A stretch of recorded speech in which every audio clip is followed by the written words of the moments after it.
focus socket lights. Actually, it's the inspection light, and if we follow the wire down, there's the socket that you normally plug into the dash.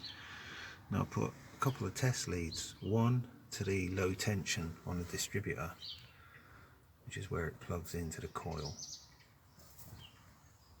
and the other one I can just hook it right to the earth. Now on this one, of course, if you look closely, you'll see it's the positive, so it's positive earth, but it doesn't make any difference for this. Just switch the ignition on. We've got some lights, and there we go.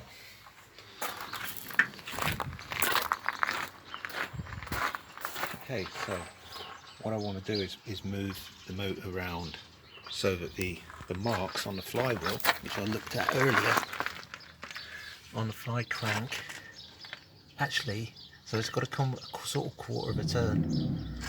Oh, you can't see it. It's at 9 o'clock. The mark I want is at 9 o'clock at the moment. The one at the top isn't the right mark, and we should see it spark.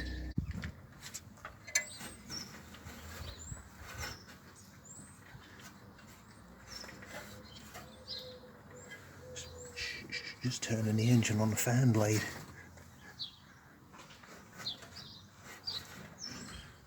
Oh, it's definitely in the wrong place. That's what we do know. So I'm going to bring that mark round. Oops. And then get it in the right place. So I've got a trusty cup of petrol. Pop that in the float bowl. Just kind of half filled the float bowl, a little bit in there. Okay, now let's just see. You should see that tube if I operate the throttle. Allow it to work through. Right, something's, yeah, it's coming through pretty good actually. Alright, let's try and start it up.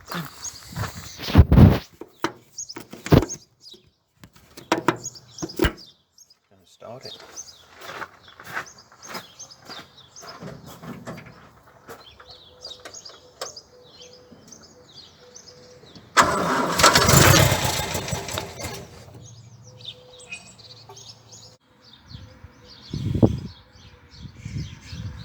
Alright, so what I've started to do is apply the tubing and the pipework plumbing for the heater that came with it. Now, I suppose the eagle-eyed among you will notice that this is not a 106 carb, this is a 105A carb. And, well, you know, I'm just going to go with what seems to work. Okay, she's got her identity back, her identity tag back, which is this black. That's the chassis number on it. Hopefully this will not explode boiling water all over a passenger's feet. So it's quite a meaningful day. This is the first. I can't find where the camera is. This is the first fuel up that this vehicle has had since I've owned it, and you know, it was last on the road in 1989, so it's now taken a bit of fuel on. We're gonna go for a run today, so it's like the first run for 32 years of this vehicle. You know, it doesn't seem right saying that because, you know, I've taken the engine to pieces and taken the vehicle to pieces and literally rebuilt it, so it's like the first run from a rebuild rather than the first run in 32 years. So first up, I'm going to fuel it up with 17 litres of fuel, which is in these two cans of 8.5 litres each. Right, so we'll go over and do this. Oh, I'll film it for the inaugural. I don't know whether I can tip it up.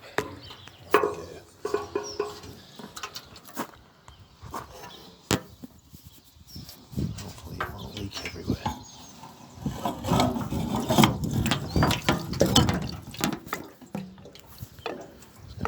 We're going to be here some time.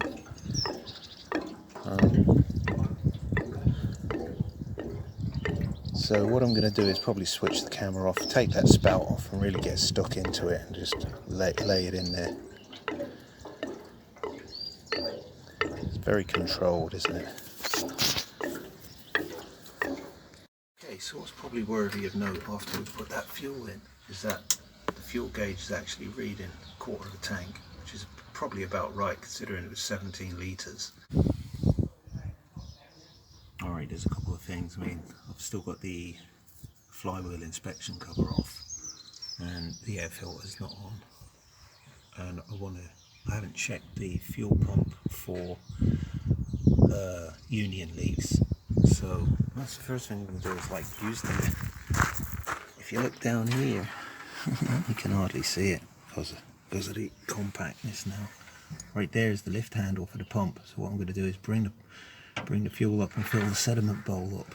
If I can get under there, I might have to turn the camera off.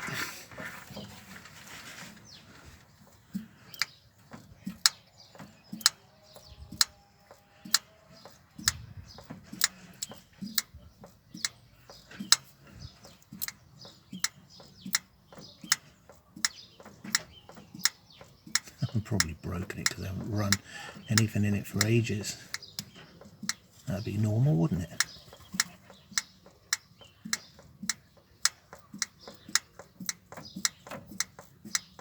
It was working earlier.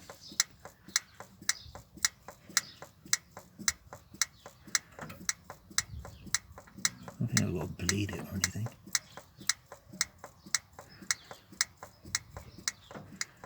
That's an issue, isn't it? Nothing coming through.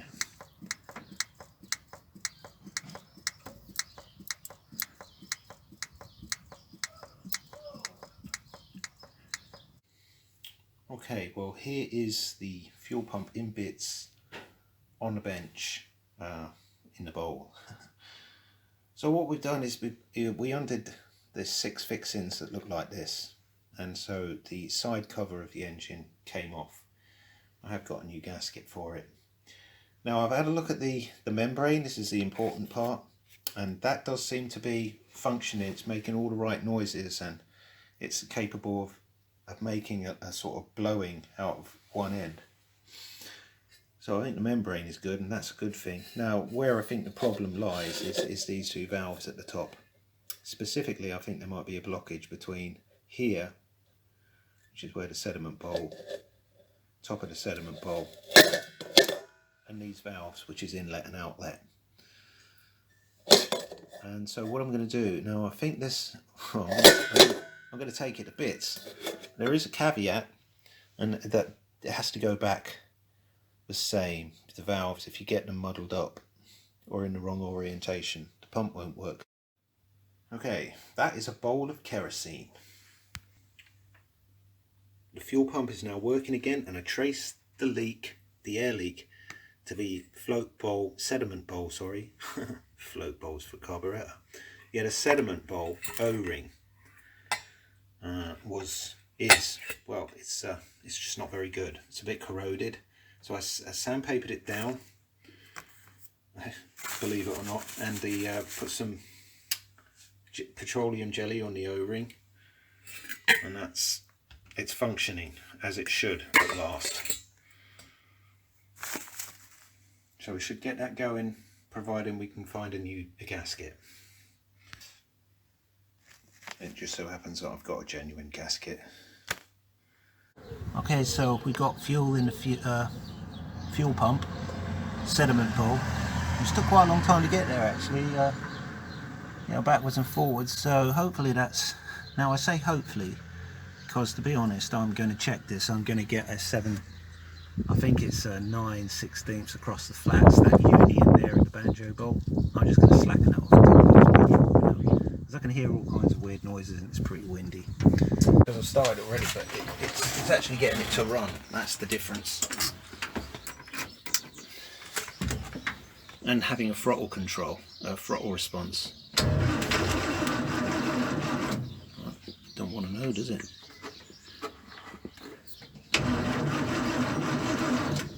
No. Oh well. I have to see if we can prime it a bit more or something. Right, well I just primed the fuel pump a bit more. Don't know whether that'll make any difference.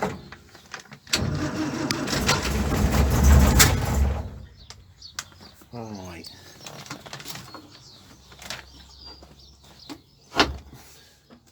try this.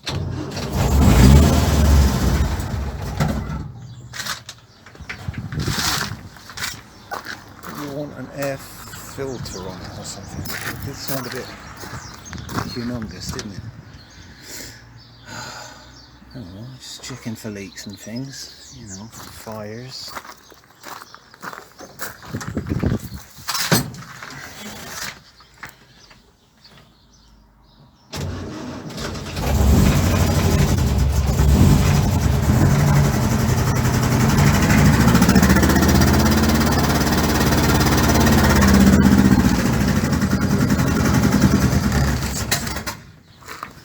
I think it's mistimed.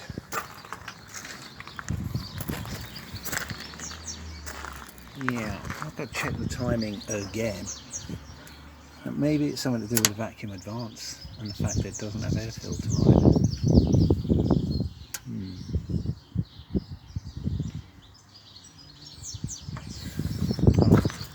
Yeah, it's tough, isn't it? When it sounds as rough as that, but it could be a number of things.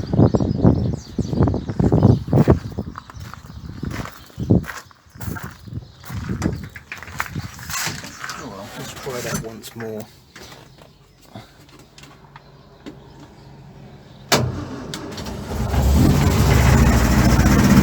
Well, there's no exhaust, I like that.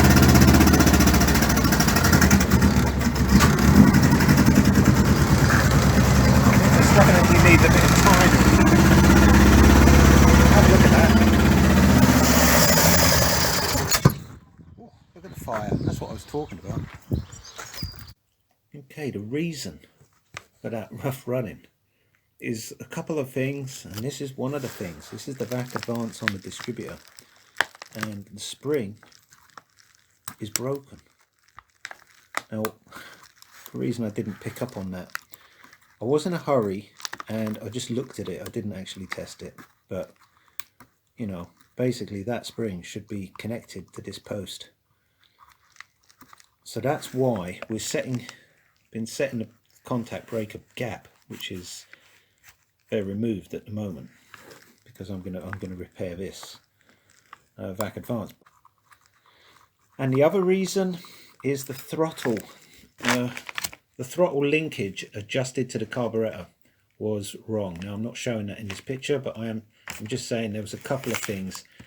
The throttle was high and the vacuum advance was broken, and we had rough running as a result. But we're going to be sorted out in a minute. We're going to be sorted out later. So there's a tiny little C-clip which sticks, well, it doesn't stick, but it clips onto the back of,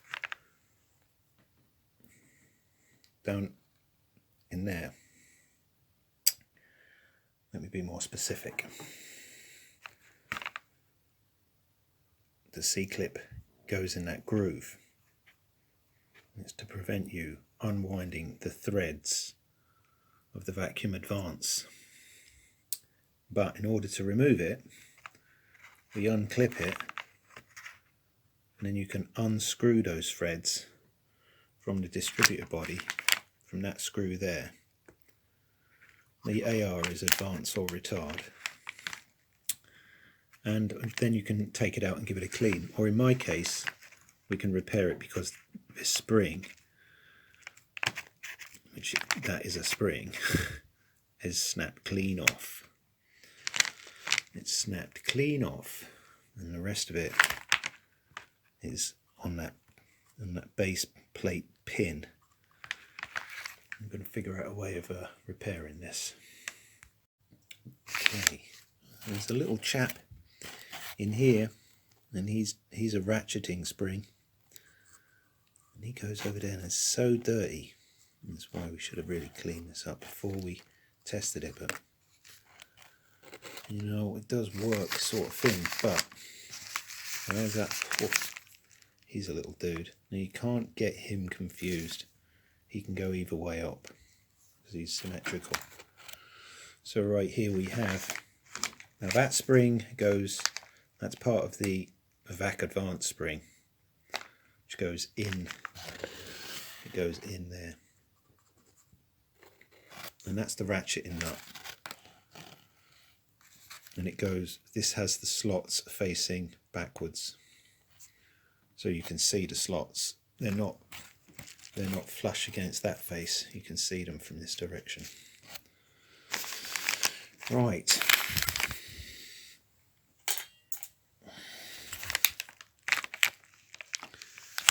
Yeah. So this is a lot of this is external dirt. I don't know whether it was that dirty inside it, but it's certainly going to need a good clean. Okay, now that Phillips screw with the wire is important because at the opposite end is another Phillips screw. If we undo both of those, we should be able to lift the base plate clear. Okay, there's one of the screws. Now that one went at the ratchet end, and the other screw is still on, and it went at the vac end, but that's denoted by the terminal mark, the terminal position which is there. Okay, well this is as far as I need to go with this, because it's looking pretty clean in there, to be honest, and the springs are all functional, the balance weight springs, so I'm quite happy with that. We've had this engine running, we've had this distributor working, and the reason of the misfire is we've got a faulty spring here. In fact, it could be attributable to just the quantity of dirt that got into the vac advance. The vac membrane is really good, so we're just going to clean this up and see if we can't fix this spring. Now, spring tension it's a known method for tuning engines, so it's not vital. It will adjust the performance, but it's not a vital. You don't have to have the exact same spring. A lighter spring will cause different modes of vacuum advance. It won't stop it running, is what I'm trying to say. If we use the right spring, it might even improve performance slightly.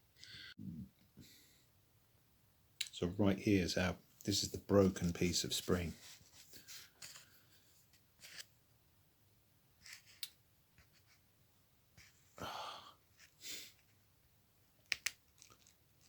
And it went over this post. So when the vacuum from the carburetor literally moves this plate, and when the carburetor doesn't have so much vacuum, this spring pulls the plate back into a position where it was. So that's why it wasn't running very smoothly. And so basically this is the repair. And what I managed to do was to take the last link, and if you can see, I folded it down so it's on if these are vertical, I took the last link of the spring and put it down into the horizontal position. And then I opened it up into a hook. So it replaces the broken hook, which is this one, which is all covered in crap. And that's basically, that is a hook, so it's covered in rubbish. So if you like, that was the last coil of the spring, and that one snapped off. But I've taken the next coil, turned that down into a hook. I mean, it's strange that it's in quite good nick. It was a really strong spring. Now, you know, this will have altered the properties. The spring should technically be 2 links longer, making it slightly easier, slightly more springy spring, so it's less springy. But I think, given that there's quite a few of these coils, and we've lost one, because there it is. That's the one that's lost. The next one's been used as a hook. So given it's lost one, I think it's quite a small percentage. you know, something like 5%, so it might make a slight difference in the performance by about 5%, but it's going to run better with this than no vacuum advance at all. I mean, it won't. You couldn't really run. So what I'm going to do is now just clean this thing up, give it a clean, and clean these threads so that we can set the vacuum advance with the ratchet nut. And I might just use that to make up for the fact that we lost a link in here. So it shouldn't really affect performance, but what was affecting the performance was the fact that this wasn't connected to that post, which it has to be. So I'll get this back together now. So I've started to reassemble this distributor now. I've just put some light oil down there, and it's gone down towards the balance weights. So everything seems fine down there. So the base plate, put that back on with the two locating posi drives. And one of them's got that wire on it. So next we will be assembling the ratchets, the ratchet spring and the nut, I think. So now we can see the spring is now attached to the base plate again, once again. Now I achieved this by winding the vac advance on the ratchet all the way in and then bringing the base plate all the way forward, and it just got close enough to manhandle that on with a pair of pliers and then push it into place with a pick.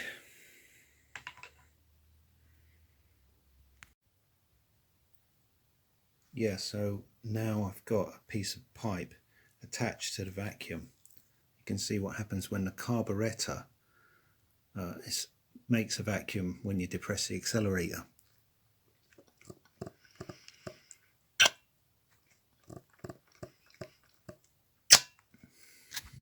Okay, now it should turn 5 degrees.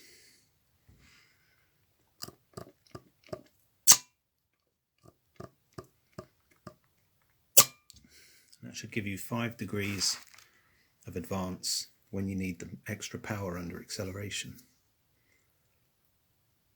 So we've probably made it a little bit harder by taking out that broken ring. Anyway, so you don't want to forget your little circlip thing. It's not really a circlip, it's more like a bent piece of wire. And it's stop you unscrewing. It's probably going to fall off. I think I need to shut that a little bit harder with the pliers.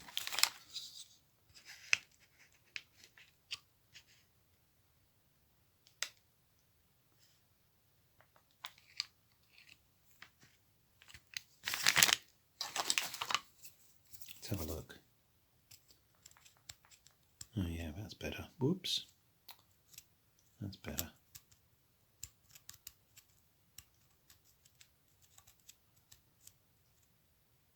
Yeah.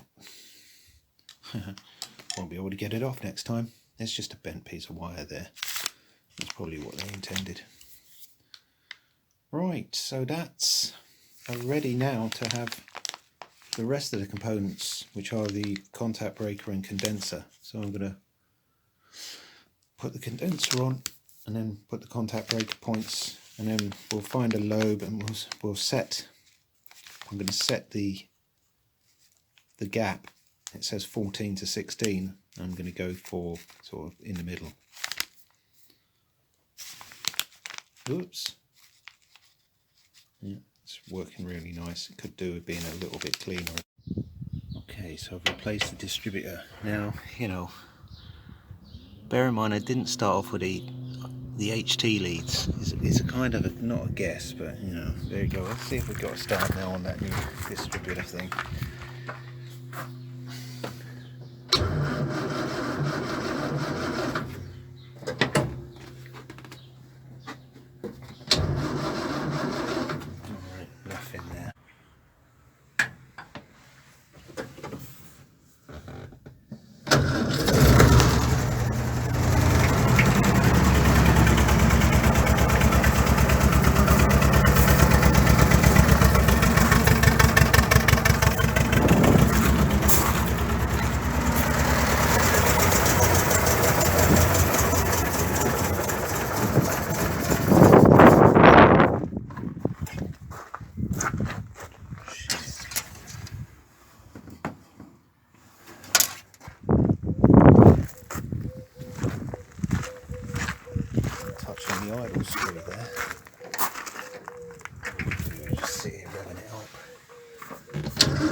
shake.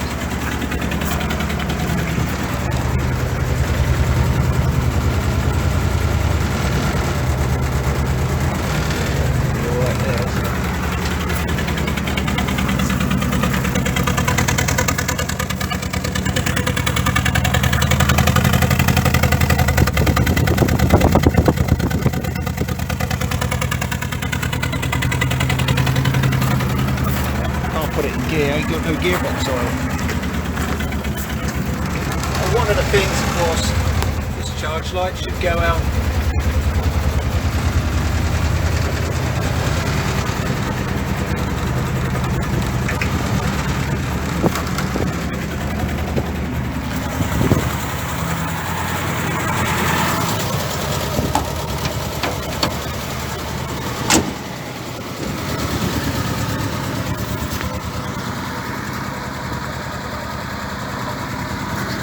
Let it sit there, I think.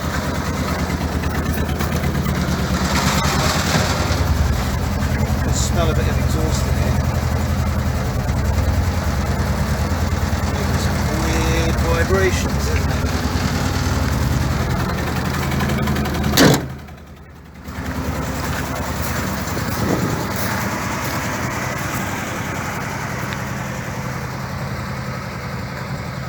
It is leaking a bit of water. That hose, got one hose leak.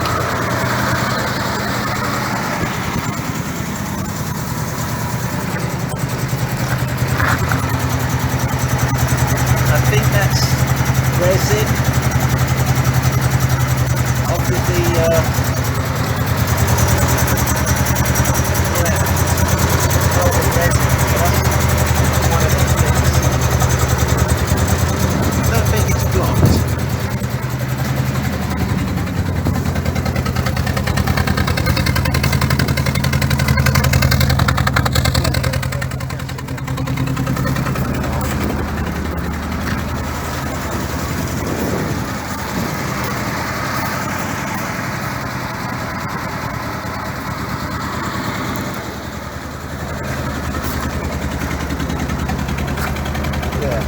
resin on the things. Look at the central passenger seat.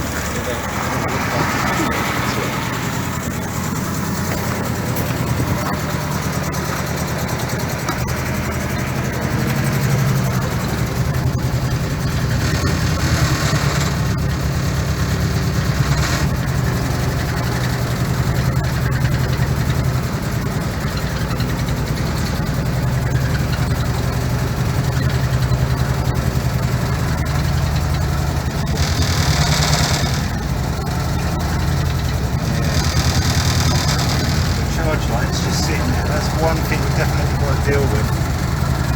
I'll have to look that one off. Yeah, I'm going to let her break off there. Okay, look, got some fumes here. I'll try and locate where they're from. Something could be spilling onto the manifold from somewhere. Or it could be the paint drying. Yeah, it could be spilt oil from checking the dipstick a couple of times. So it could be a number of things. I don't think we're not venting, it's not crankcase gases venting out of the dipstick hole or anything like that. I think it's just a little bit of spilt oil on the exhaust pipe. Oh, hello. Something started to hiss. Let's have a feel of that pipe. No, that didn't get very hot. Didn't get very hot. Yeah. Something hissing there, isn't there? It could be anything, you know. Manifolds, not manifolds, gaskets, bedding in around the manifold. Could be a bit of burnt oil.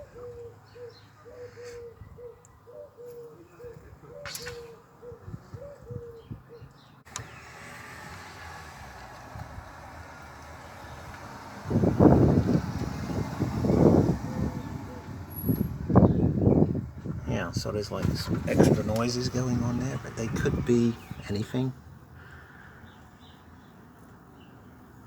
Well, I'll have to let it bed in. I'll have to go and see some other ones. Alright. Well, the radiator is hot, but we have got a water leak. And I'm pretty sure it's the bottom hose.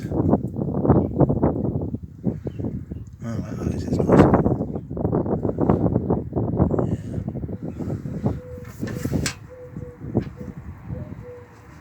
The inlet manifold's hot.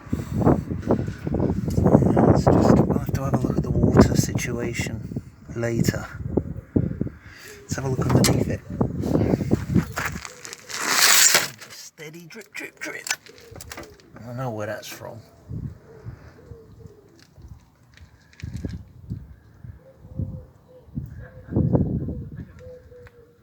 It's because I can't get a hose to fit. So what I have to do is wait for it to cool down and then take that hose off and reposition it. Alright.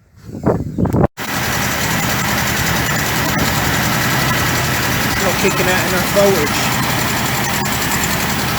Needs to be 10 times that.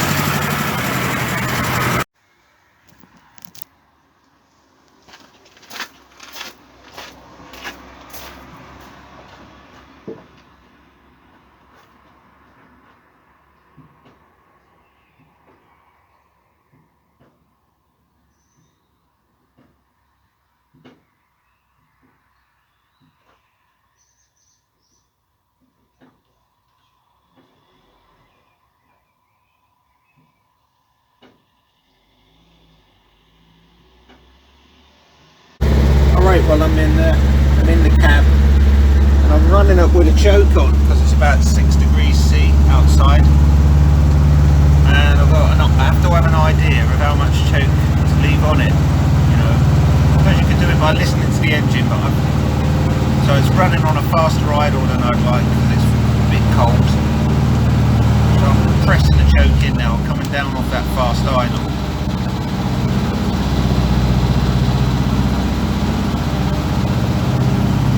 Nice and smooth, really. And inside the cab, it's still on a fast idle, obviously. It's not 1,000.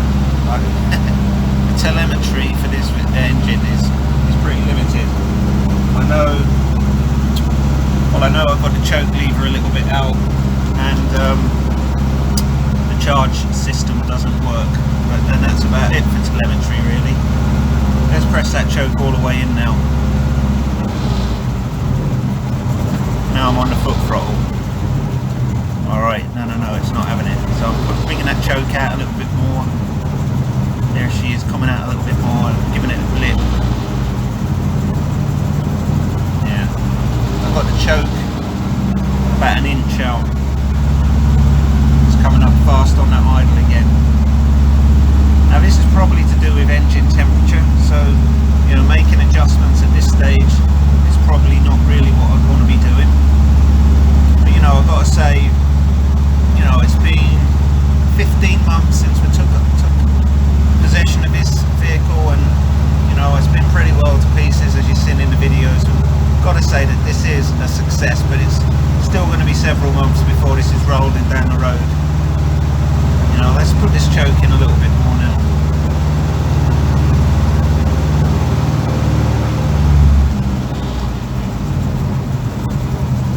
Alright, now I'm on the foot throttle, it's still not warmed up. So I'm coming out with a choke now, it's 3/4 of an inch. A little bit more now. Alright, well, we've got a lot of choke to play with. We know the carburetor is probably running incorrectly for the way we've got it tuned up. But, you know, it's still a result.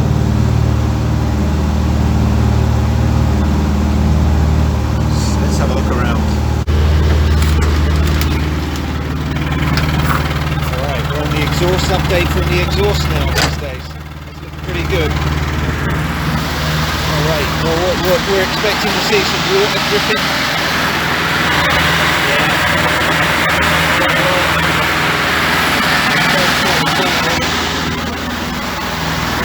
Woo, she's quite a loud beast. Yeah, so that's on the choke fast idle, but it's pretty cold, well nippy this morning. I think I'll call it a day really. Alright, so let's try and cover up some wind noise. Okay, so the radiator's off and the dynamo is withdrawn as well. And over the back there's a test lead, which is hard to see. I'm going to throw caution to the wind and let the wind blow the microphone at this point. While I zoom in, there's over the back some wiring, and there's possible in the shot is a crocodile clip. So running the engine caused some tension on the harness at the back there. Got to put on a new terminal, otherwise the rear lights ain't going to work. Yeah, let's go back to wind sheeting. Yeah.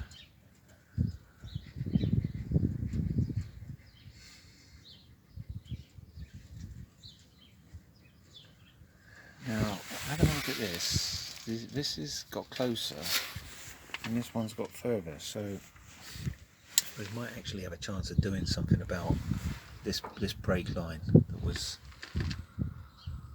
fouling the edge of the wing. You know, I don't think it's much, and this side actually closes in pretty well.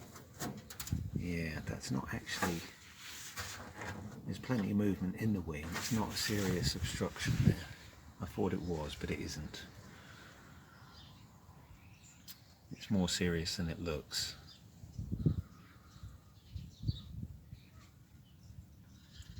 Alright, so one of these days we'll put the steering wheel on.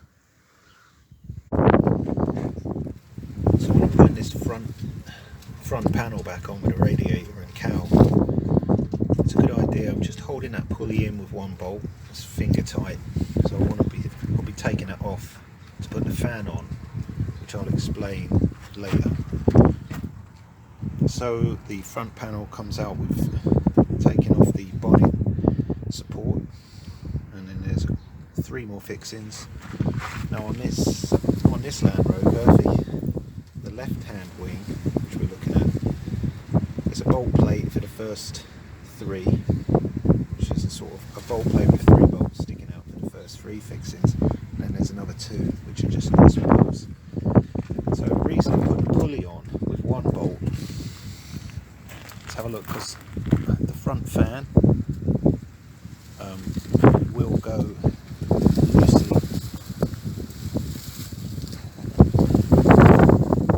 loosely. In the front panel radiator completely. I actually fitted the cowl. When I fitted it, I'll lift it out of the cowl. Okay, so I've got the fan just loosely sitting in the shroud. I'm going to pop it on and bolt it up as quickly as I can in the first position, and then we'll get back to the camera. Alright, so I've got to remember that wow, it's so windy you wouldn't believe it. You wouldn't believe the wind. Right, and it's cold wind. So the fan sits down there in the shroud, it's not attached to anything. The pulley is attached by 1 bolt. The radiator drops down in front of that, or behind, it depends which way you're looking at it, behind the front chassis rail. Let's go and have a look at it from the front. So there it is behind that front chassis rail. Now the reason you've got a bolt plate up here on the left, where you're looking at it's probably the right, is because when you put that in, you're bound to get you're bound to find one of those 3, and you can push the whole 3 in and get that connected. Now I've got it connected with 1 nut, but I'm about to connect that up with the other 2 as soon as I stop filming. Okay, so they are loosely fitted, although the spring washers are missing from the fixings. And next, at this point, it's probably a good idea to at least start to fit the fan. So what I'm going to do is undo that finger tight. Anyway, so it should be 7/16 across the flats, a UNF, 1/4 inch UNF, but this is retapped to M6, so we'll get on with that now. Yeah, that job, that rates as one of the most awkward that I've come across some awkward little jobs.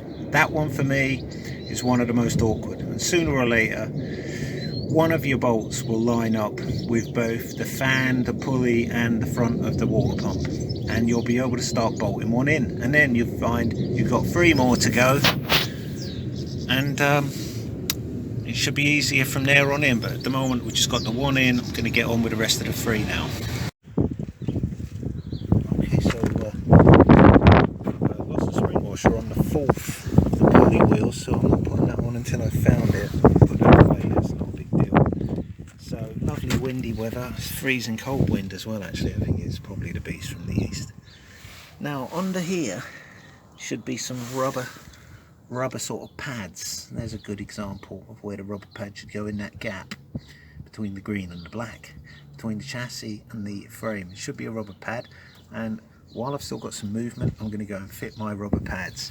They're pretty straightforward, although you've got a hole that needs to line up with the bolt hole. Yeah, she's running real tender there, but I'm gonna switch her off because, like I say, there ain't no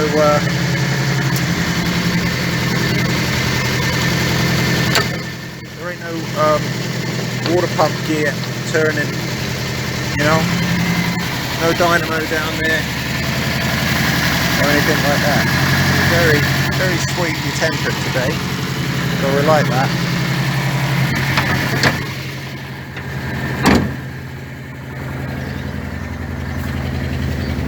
Alright, well, now could put the steering wheel on there.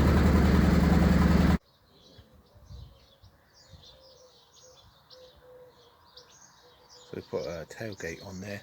Now this is the tailgate. Okay. This tailgate has the Pioneer tool equipment, like fixings or holes. And it just freaks me out a little bit that the pickaxe head goes here. Now, I've got the wing nut for it. I was going to paint this. But you do realise if you've got a pickaxe head here and a pickaxe handle, every time you want to use the pickaxe, you've got to put the handle on. And then when you're finished, you have to take it to bits. So I'm not au fait with that, alright? Because I've seen too many pickaxe heads go flying off. Anyway, so I really want to just tidy up the paintwork on this. We'll just leave that, alright?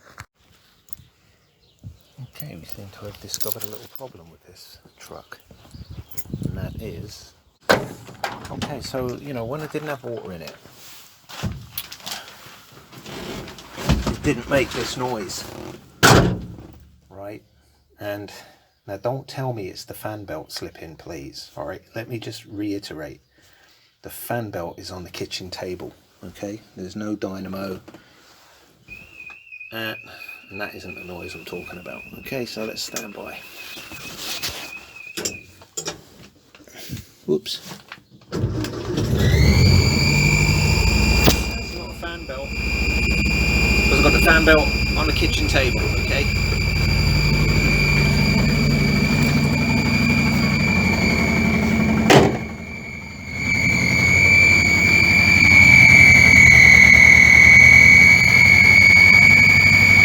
I mean, it might be something simple like like the fuel pump. I don't know.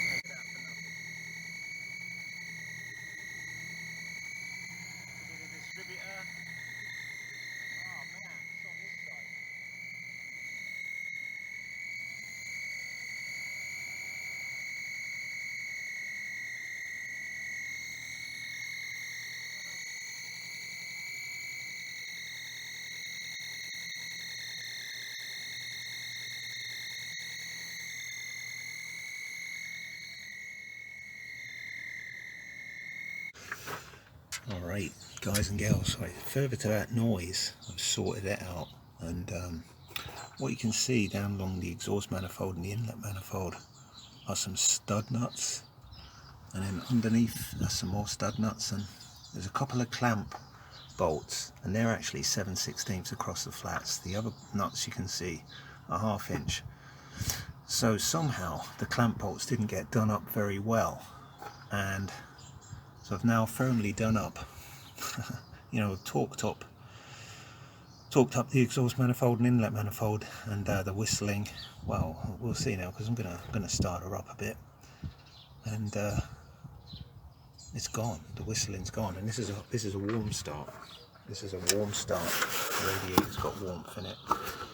I don't want to be running it too long, because obviously the fan belt's off at the moment because the dynamo's in for a refurb. Okay, well, had some rattling going on lately, so I don't doubt that we'll get rattling.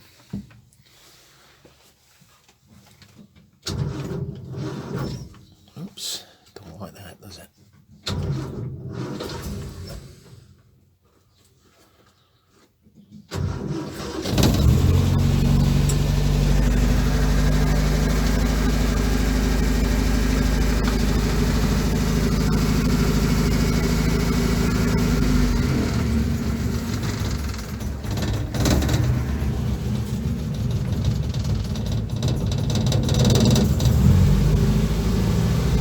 Got to have a bit of choke on, which is a bit disappointing, because I wanted to get out and have a walk around it.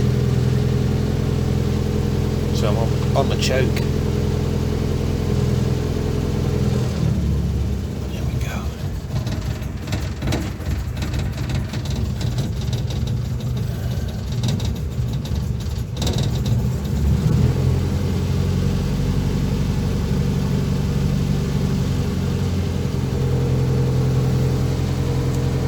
Can't be long now.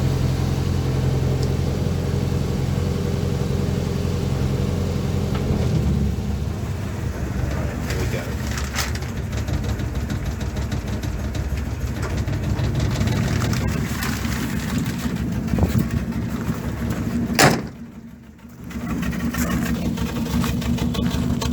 Update from the exhaust, but only just come off the choke.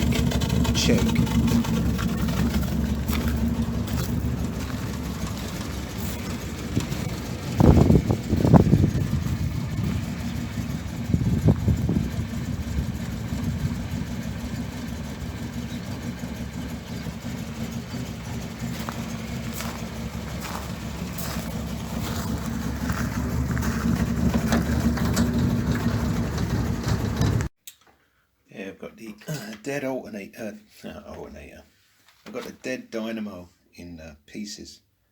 It's stripped, ready to be stripped and checked. Let's see if we can find. Now, you know, I already know.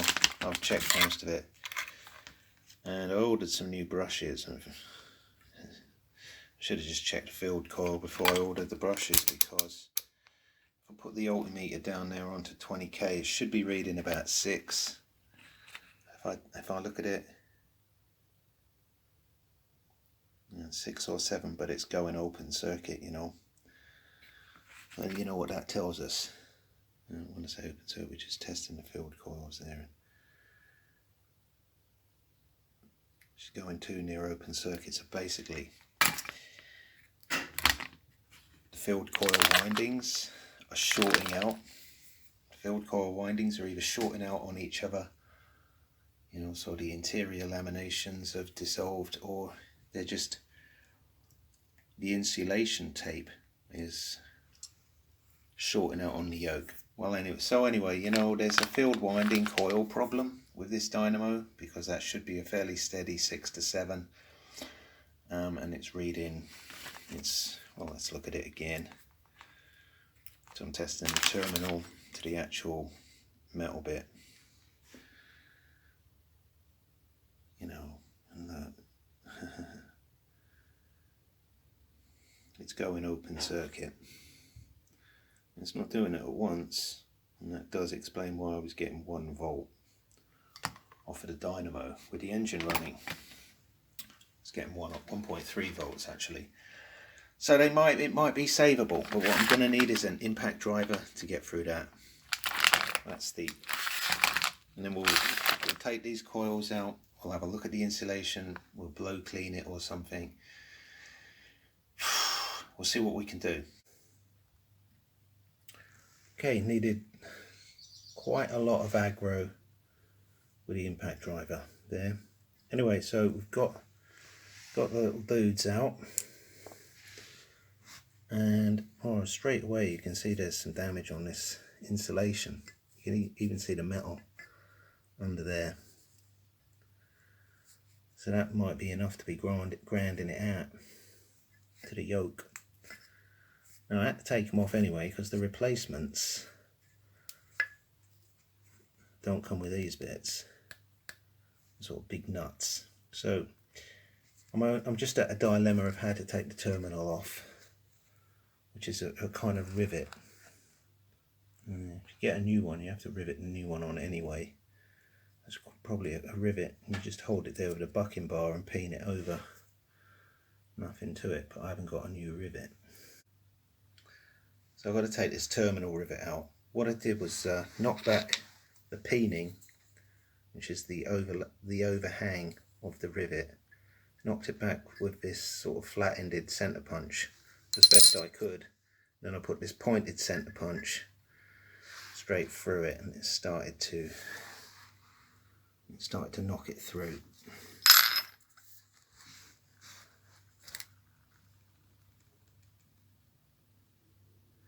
So that should come off now with a screwdriver.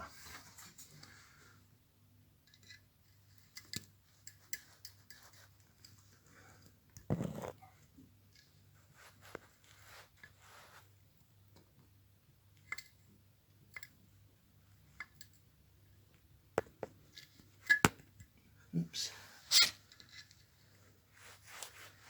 Dear, that's not coming off as easy as one would like, is it? Maybe it needs some more tapping through with a finer, smaller, thinner punch.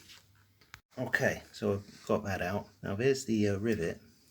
So while I probably won't be able to use that rivet again, at least I can go down a fixing shop and say you got a rivet that looks something like that, you know, broken one a little bit longer. You can peen it back over with the back of a peening hammer. Okay, so I've got my field coil windings out, and I don't know whether they're supposed to look like, you know, knotted together like that. You know, don't see why they shouldn't. Probably works. But so this one I've gone over with PVC tape, just a little bit of, see what it would look like, see whether it would stick. And this one is how it come out of the thing. Now what's probably happened, and whilst there's some obvious damage, I think what's probably happened is the water's got in, and the coil, the metal, the copper wire is laminated, so it shouldn't touch. Should be a single coil of wire. And if the water's got in there and removed the lacquer off of one of the strands, and it's touching another one with, that would explain why it wouldn't work. So it would have to be rewound with fresh lacquer on the wire. You know, so it's difficult, isn't it? It's it's done in. It's finished. It's finished unless we can re-lacquer the copper wire and rewind it and then insulate it and then join it like that. You know, it's one of those things. I've got this replacement set of field coils, which weren't cheap. They were cheaper than a new dynamo. So I'm going to put it together with these, but I think I've just thrown away some money here. Yeah, and that's bare wire just beyond the heat shrink or the insulation layer. It's just there, bare. So this is getting worse, you know. Alright, well we've installed these. Well, we've begun to install them. I haven't riveted the pin in place yet, but they're starting to function a bit better, which is better. Maybe it compressed the coil a little bit, made a better field. I don't know, I'm not an engineer, but this hole on the terminal, if I want to use the original insulation, and basically if I want to use the original insulation, that hole's got to be bigger for this diameter plastic part is larger than the diameter of that hole, and this didn't come with any attachments to the body of the thing, and it said it was a C40. Well, that's a C40, and that hole's too small, so that's got to be machined out, you know, which is just, I know it don't sound like much, it don't seem like much, but you know, what's the chance that we tear a solder off, or you know, fill it up full of iron filings? You know, it's got to be machined. We've got to tut, you know, it's all part of fettling it. But or we could unsolder this and solder the original one back on, because let's face it, the original one is longer, and we don't want to be caught out with the damn thing not connecting because it's too short or something. So you know, we just got to watch it here. Okay, so I'm measuring during the field and the other one, the D, measuring it at 20 volts. Happy days. So I'm in the dining room now, looking at the control regulator, voltage regulator, and so this is where you would plug your F, which is your field coil, off your dynamo. Now I've just tested the dynamo and it's kicking out 20 volts, no problem.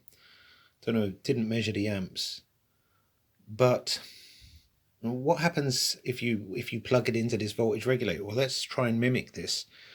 I've got the continuity beep on, so oh, that's funny. Right, well, it's the multimeter, let's have a look at it. It's actually showing the result, but it's not a very good one. So that's, well, that's strange. I was expecting it to beep, I must say. Whoops. Okay, well, I'm going to have to play with this a little bit longer and see if it will beep. It's a bit, the battery's a bit dead. So anyway, so that in theory should make the dynamo start to work, but you know, to be honest, if it's not a perfect contact, maybe it doesn't. Anyway, so what will happen is the dynamo will start to create voltage, and it will get so much that the electromagnetic force will break that contact, or open that contact, and close this one,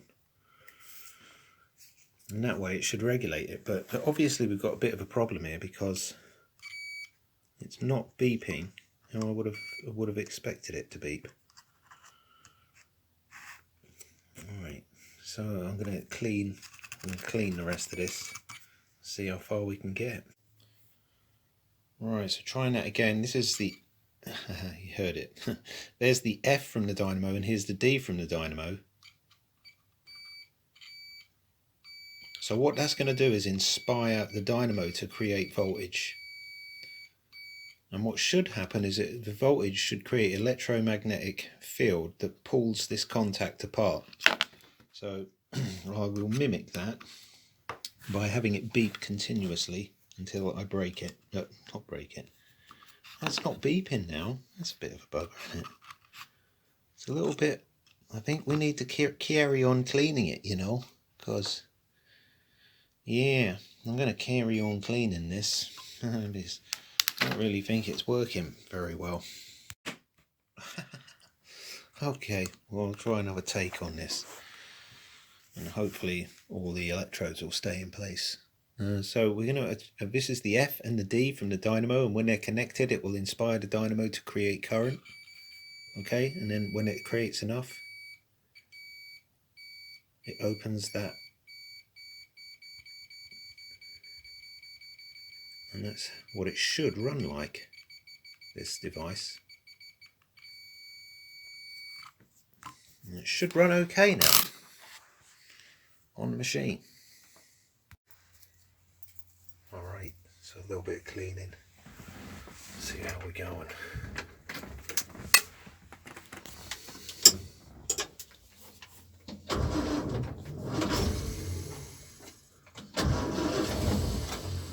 We can't even get it started. Oh, look, it's dimming. Alright. Next will be carburetor issues. Just have a look at this ammeter. It is above the zero. So that's a good thing, yeah?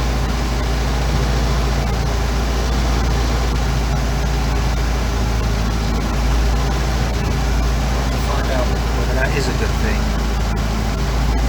It's a bit fast, it's idle, isn't it? Right, well, at least the charging light found the problem. It wasn't the dynamo, even though those coils were past it. Oh well, right. Well,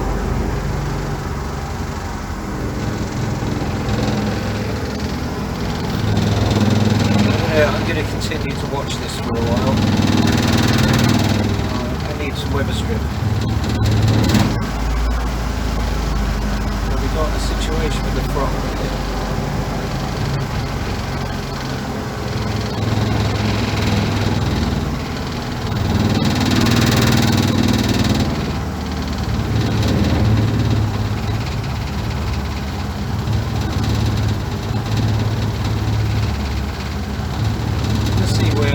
Light comes on, look if it does come on.